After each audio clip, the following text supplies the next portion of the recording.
Nkulamusizaako nnyo mukwano gwange najjo sinza obba ng'otuwuliriza webale kwekumira ku mayingo gano aga UG Update TV. Charles Rwomusyana agamba nti Haji Farida Nambi wa National Resistance Movement wa NRM abadde avuganya kalulu ka Kawempe North avuddeyo n'alabula gavumenti ya Mwami Yoweri Kaguta Museveni. Charles Rwomusyana ng'agamba nti nno Nambi bw'anaabeera nga talangiriddwa ku buwanguzi, NRM ejja kuba eridde olukwe mu Haji Moses Kigongo. Lwaki agambawo ati? Rwamushana agamba nti nno effujjo lyonna eryakolebwa lyonna eryalabibwako ng'abantu bakubwa emiggo, nga basibwa, ng'amagye ga jeeti n'ebitongole ebikuumaddembe okuva mu gavumenti bicunya abalonzi, ssaako okubakuba emiggo, okubasiba, okuba bannamawulire, okubuzaawo abantu. Bwe biba nga bino byonna ebikolwa ebyakolebwa tebyasobodde kuleeta Nambi wa NRM mu paaliyamenti, bino byonna bye bakoze bajja kuba babikoze butereevu ku Haji Kigongo. Effujjo lyonna erikoleddwa amagye, erikoleddwa ebitongole ebikuumaddembe, bwe biba nga tebyasobodde kuleeta Nambi, Farida Nambi mu paaliyamenti mu kifo kya Kawempe North, agamba baba bamuliddemu olukwe.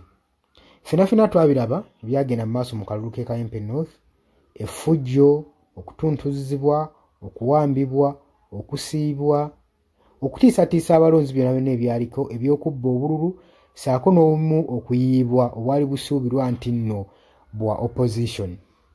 Bino byonna agamba singa byali tebyaleese buwanguzi ku muntu gwe mwali mwagala kuleeta, kitegeeza bino byonna mwali mukola bya bwereere, era kitegeeza enteekateeka ezo zonna ly'effujjo mwali mulikola ku Haji Kigongo. Bw'atyo bw'avuddeyo n'alambika gavumenti ya NRM. Oli ku UG Update TV kosinza obba ng'otuwuliriza era bwe bali kwekumira ku mayingo gano. Gwe atanaba kuba ng'otwegattako nkutegeeza nti nno kirira wansi waliwo ekigambo subscribe kikooneko obeere ng'otweyungako ddala. Bali mu diaspora mbalamusizzaako nnyo, mwe bali kwekumira ku mayingo gano aga UG Update TV. Yes, oli ku UG Update TV kosinzira okuba ng'otuwuliriza gwe omukwano gwange yenna ali eyo. Gwe nagambye agala otweyungako, agala okweyunga ku channel eno, kirira wansi waliwo ekigambo subscribe kikooneko okoonene mukadde. Temwerabirako na mukadde kubanga akadde ako mukwano gwange gakuyambako nnyo okuleetera notification message bwe waba nga waliwo information yonna gye tutaddeko. Ate buli w'osubscribing obeera otufollowinze, kitegeeza buli kimu kye tunaateekako ojja kuba ng'okifuna gwe omukwano gwange. Leka okipingwe ng'oli updated ku buli kimu ekigenda mu maaso mu ggwanga gwali eyampuliriza. Abali mu Qatar, Oman, Dubai, Saudi Arabia, abali e Dubai, abali mu US, abali mu UK, abali e Canada, abali mu South Africa, nammwe abali mu ndwana Kenya, nalekaani menyani, nammwe abali mu Asia matumiddeko nnyo, mwe bali kwekumira ku UG Update TV, mwe mubeezezzaawo amayingo gano aga UG Update TV. Mikwano gyange sola beebaza kinnoomu, wabula nsazeewo nkozese lino eddoboozi ery'ewamu nsobole okubeebaza. Mwebale kuyimirizaawo channel eno, mwebale mwabajja, naddala mwabajja mu comment section ne mukomentinga ne muteekako endowooza yammwe ne mutangaaza bannayuganda ku ki ekiteekeddwa ekituufu okukolebwa gwe okusinziira ku ndowooza yo. So muna batajjangako mu comment section, mbakubiriza okujja mu comment section muteekeko ebirowoozo byammwe, mutangaaze eggwanga ku biki byaba bagenze mu bukyamu ne bikolebwa mu bukyamu eri bannayuganda.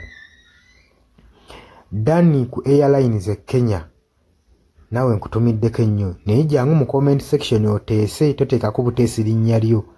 Mujje mu comment section, mwe abasharinga, aba likinga, nammwe abasubscribinga, mwe muyimirizaawo amayengo ga channel.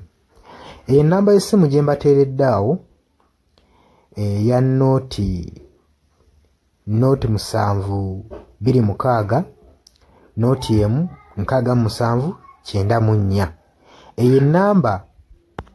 Enamba ya WhatsApp eri mu kimyufu. Ye namba gy'ogenda oyita kuba gy'osobola okuyitako gwe mukwano gwange ayagala okulanga wamu naffe. Ng'alina bizinensi yo ng'ogyagala tugikulangire nga wandyetaazo gikulangira. Enamba gy'oba oyitako ku WhatsApp osobole okuba nga naye bizinensi yo gikuba abantu tugikulangire gwe mukwano gwange ali eyo ampuliriza. Nengenda maaso n'okulabula abantu ku biki ebigenda maaso mu ggwanga naddala nga akalulu kano aka 2026 katuukuse kengedde. Kati buli muntu alina kubeera vigilant, olina kubeera bulindaala oleme kutunda mwoyo gwe mukwano gwange. Waliwo abatunda emyoyo gyabwe olw'M1,1500 sukaali. Gwe beera ng'omanyi akaseera we kanaatuuka akakuba ballot paper, beera nga manyi omuntu ogw'ogenda okuwa, gw'ogenda ottiikinga, gwe gw'olaba asobola okukulaakulanya ekitundu kyo constituency yo, gw'olaba agenda otwala eggwanga mu maaso. Bannange tusibwa nnyo akatambaala mu mutwe mu biseera nga bino. Newankubadde obwavu babubalumizza mutya, totunda mwoyo gwo ku lw'akantu katono, wabula saasira ku ggwanga lyo, osaasire ne ku zadde lyo, osaasire ne ku future weenaabeera. Lowooza ku by'emu maaso. Weewaawo abamu muyinza okulowooza ng'ebyo batabakwatako nga tebikwatako, naye ensobi yonna ekolebwa eiza relative sengaawo, maamawo, kojjaawo, biyinza otuuka ng'ekyo ekizibu gwe kyetooloddeko, ate olaba ebikwatirako biyinza otuuka ekiseera ne byetooloola ne bifundikira nga bikkutteko gwe mukwano gwange ali eyo. So kyenva nkubiriza baganda bange mwenna bali ku Yugi Updates TV ogenda maaso n'okusharinga information eno. Baganda baffe beebereremu ate era baleme kutunda mwoyo gwa ggwanga, babeere nga batambulira ku mazima, nga bayimirira ku mazima, nga bayimirirawo ku lw'eggwanga lyaffe erijja mu maaso, ku lwa future y'abantu baffe n'eggwanga lyaffe mu maaso, kubanga buli muntu ekigenda mu maaso kati akiraba. Bw'atalaba kigenda mu maaso nkakasa obeera muzibe, ate era ne muzibe naye alina byawulira ebimukyemula omutima, kati n'amanya nti no mu ggwanga mulimu kino. So nkubiriza buli omu obeere lalabayi wa munno, osobole okuba nga oli kalabaalaba w'oyo ku biki ebigenda mu maaso. Obakubirize n'omubakubiriza. Waliwo abali mu byalo nga tebamanyi kigenda mu maaso, mubaagaliza osubscribinga ku mikutu gino bategere ebigenda mu maaso mu ggwanga lyaffe. Wakati smartphone zajja gwe mukwano gwange ali eyo.